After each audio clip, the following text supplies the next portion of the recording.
dostali teda na ten Miskeneveral, tam to bylo strašně zajímavé. Za $9 jste prostě, tam se nesmí chodit pěšky, tak si musíte koupit prostě za $9 jako v autobusu, jako místečko a to je přírodní rezervace a vyjedete prostě těma autama jako to rezervaci kolem od každé té rampy, odkud startuje Apollo a prostě všechny tady ty. A je úžasná věc, tam nejsou nikde hlídači. V kanálech na Floridě je tam 4000 aligátorů, kteří hledají to středisko NASA a zaměstnanci místa by hlídali tak krmí ty aligátory, jako aby ty nezvané návštěvníky požerali, že?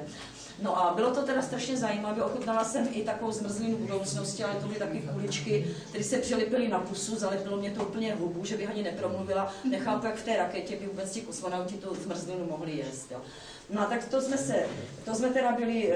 v tom středisku, vrátili jsme se nazpátek na loď a Míša si sedla, říkala, já chytím nějakou rybu na večeři, chytla rybu a to bylo strašně zajímavé, to byla taková divná ryba, že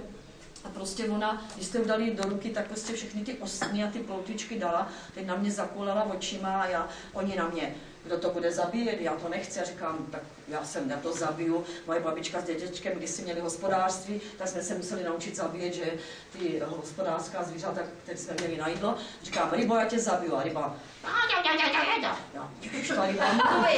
a teďka já zase, rybo, já tě zabiju a ona zakulala těma očima, tak přece ten já nezabiju mluvící rybu, ne, no, třeba nám splnit přání, tak jsem mu hodila do vody a letěli jsme, tam ten majitel měl prostě tlustý atlas ryb a to byla kočičí ryba,